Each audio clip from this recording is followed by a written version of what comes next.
Not many openings have a huge fan club, a group of do or die enthusiasts for whom playing this or that particular line is the be all and end all of chess. Yet the Blackmar-Diemer Gambit is one such opening.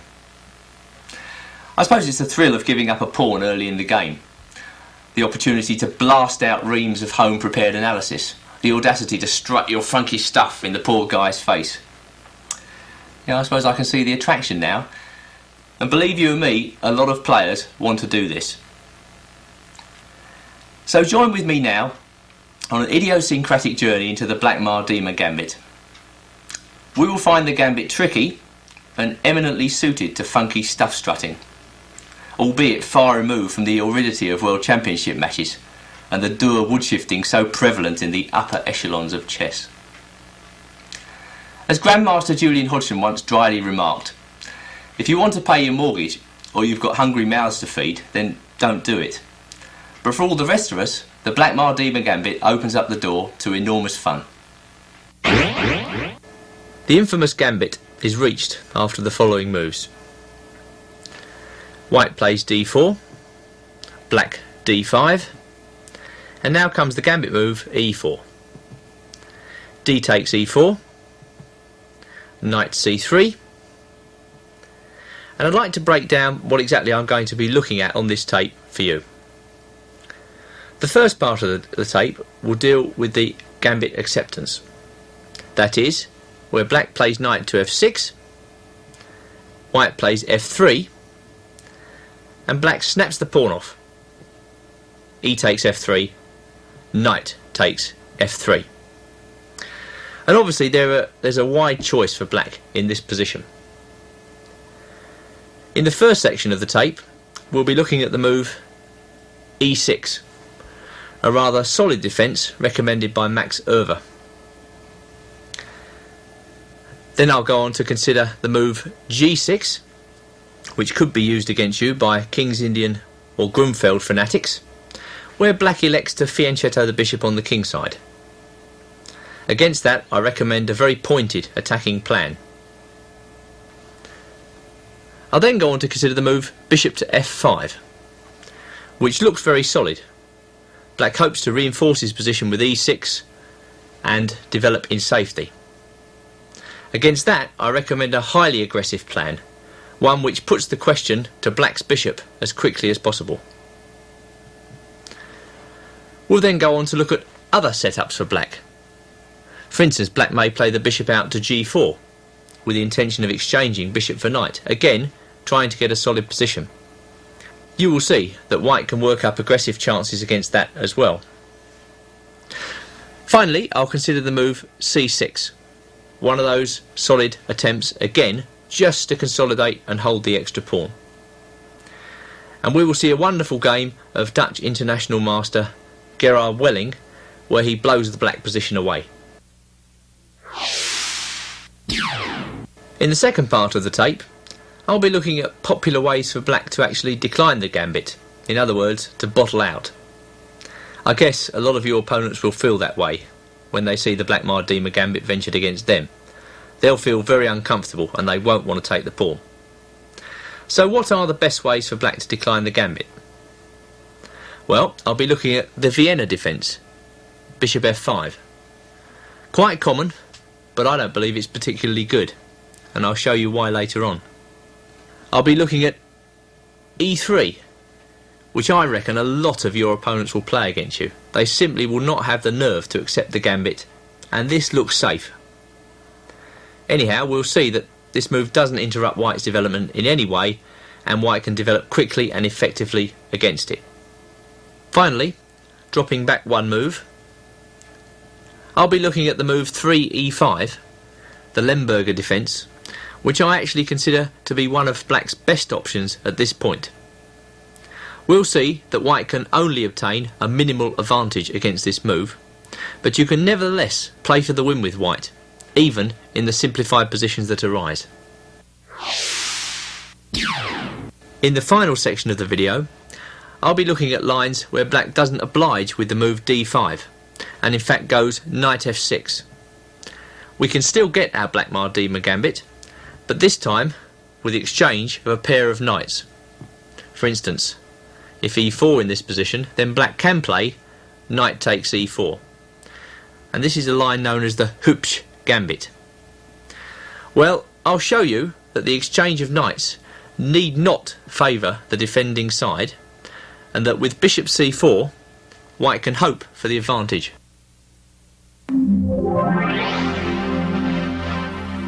First up, we have the Ryrya defence, named after the former world champion, Dutch Grandmaster Max Ryrya. That begins after the following moves: d4, d5, e4, d takes e4, knight c3, knight f6, f3, e takes f3, knight takes f3, e6. Black is essentially saying to white, well, why have you sacrificed a pawn here? I'm just going to develop my pieces in French defence style. For instance, one method would be to simply play bishop e7, knight bd7, b6, bishop b7, and then play the move c5. It could be a French or a Caro-Kann, with white a pawn down. And that's black's argument. What is white going to do against this very solid setup? Well, one thing you'll learn as we go through this tape is that white must develop his pieces to the correct squares vis-a-vis the black pawn structure. And I reckon, now that black has played e6, that the right position for this bishop on f1 is d3. And I think that white can hope to put pressure on the black king side before he actually gets the chance to go through with his very solid plan.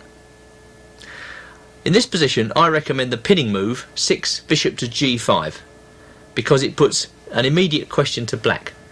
How is he going to resolve this pin?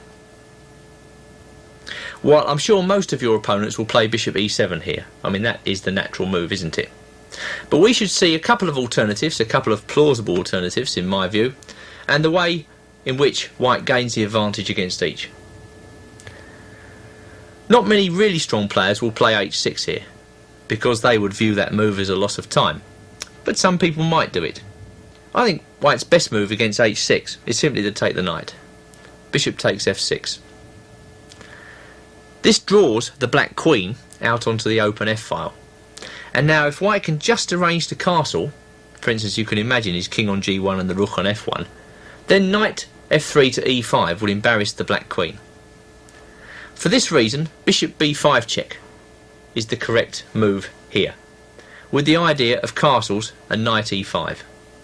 Two lines illustrate black's sorry plight here. The first line is c6, but after that white should sacrifice a piece and castle immediately. C takes b5, knight e5, threatening the queen, and intrusion on f7.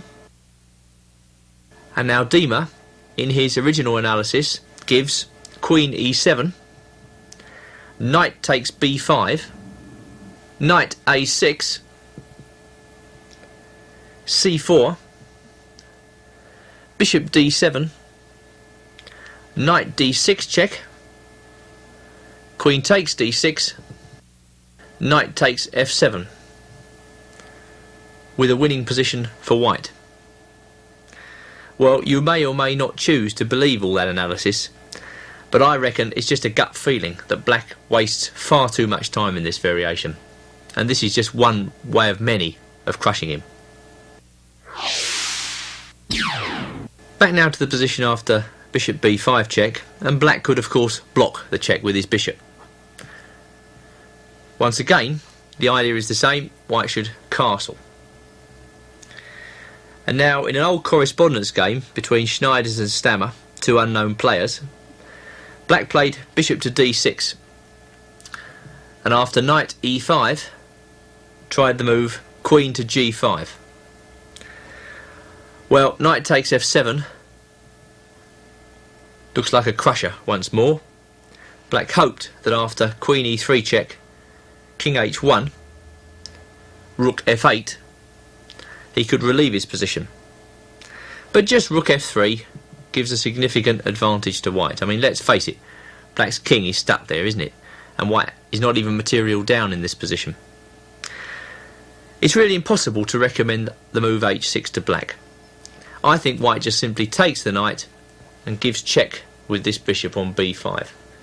And then he gets an overwhelming advantage in development and the attack to boot.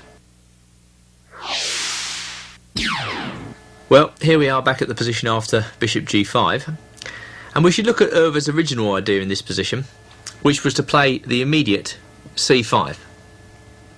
He reasoned there wasn't any sense blocking with bishop e7 when, after d takes c5, he wanted to recapture on the c5 square with a bishop. But it's been discovered that white can get the advantage here by playing simple moves. Firstly, bishop takes f6, once again drawing the black queen out. Queen takes f6, bishop b5 check, and it's the same story as last time. White castles on the king side, and then a move of the f3 knight will embarrass the black queen. After bishop takes f6, I suppose that black could consider taking with the g-pawn, although it doesn't look particularly inspiring to me. And it's no surprise that the move d5 is strong for white here. For instance, if black were to block with e5, then white plonks his bishop out on c4, bishop goes to d6 maybe, trying to blockade, and now knight to h4, a very strong move, preparing queen h5 and castles on the king side. It's obvious to the naked eye that white is obtaining a crushing attack. The final move worth consideration from black's point of view is bishop to b4 here. But I reckon the problem with this move is that it doesn't break the pin. That pin on the knight f6 is a very strong one, and black should break the pin as quickly as possible if he wants to get a decent game. I think black's difficulty stems from the fact that, okay, he may take the knight on c3, but then the b-pawn reinforces white's centre because pressure against d4 is quite an important feature of this variation from black's point of view, and white may or may not need that knight for the attack on the king, whereas black certainly needs this bishop to defend his king. After bishop b4, the simplest way to play is bishop to d3. I mean, this is the nice square for the bishop, eyeing up the pawn h7, tempting black into castling on the king side. And now many moves have been played, but none of them really have been that inspiring from black's point of view. A couple of débâcles should convince you that black's idea is not good. For instance, in the game Gedult-Barnier 1973, black tried knight b d7 here. White castled, the most natural move in the world, and black took on c3, following up with c6. Well, in general, this is very passive play, and it's not surprising that white can exploit the defects in black's position. Gedult played knight e5, queen went out to b6, knight takes d7, knight takes d7, and you can see, it's obvious, the king side, black's king side, is very, very vulnerable here to a quick strike. And so it's not surprising that queen h5 is a very strong move. And came g6, queen h6, c5, and then a typical sacrifice, rook takes f7. Very nice move. King took on f7, rook came to f1 check, king went to g8, and then bishop comes into e7 with unstoppable threats of checkmate. Well, back now to the position after knight bd7, and wouldn't chess be a wonderful game if all your opponents played as weakly as black did there? I think we should see a game where black gets the move c5 in, because this is really the only move to give him any type of active counterplay at all in this line, so we should see how white plays when black goes c5. Okay, well now we'll see a game, Sawyer-Gallagher, a correspondence game played in 1990, where white castled on the king side in this position, and black went through with his move c5. But the bishop on b4 is very uncomfortably placed in this type of position, and it took precisely 2 moves by white to exploit the poor position of that bishop. Sawyer went knight e5. Again, you can see the rook on f1 comes straight into the game after that move, putting pressure on that poor knight on f6. And black played c takes d4. Then came knight e4, and a rather abject move by black, bishop to e7. White's bishop captured on f6, and black took back with the pawn. Now, in case you think that the two players are conspiring to produce the silliest move available, I should point out that if black had captured back on f6 with a bishop, he gets knight d6 to worry about, and if he captures with the knight, he gets knight g5 to worry about, and in both cases white's position is actually pretty good. So if you were wondering why he played g takes f6, as indeed I was when I first saw this game, that's why. Anyhow, g takes f6 isn't that good anyway, because white now played this tremendous sacrifice, knight takes f7. And in many ways, I think if you play the Blackmar-Diemer, you shouldn't be too worried about sacrificing pieces. You've just got to capitalise quickly on your lead in development sometimes, and this is what white is trying to do. Well, that's a piece black simply has to take. King takes f7. And white wasn't tempted to go queen h5 check just yet. Instead, he played knight g5 check. King went to g8, and the knight took on e6. And this should really be crushing. I mean, there are twin threats here. First of all, the white knight threatens the black queen, and secondly, if the queen gets to g4, it's curtains for black. So there's only one move here. He tried queen to a5. Queen g4 check, of course. King came to f7. And again, I expected queen g7 check when I first saw this game. Sawyer finds something much nicer.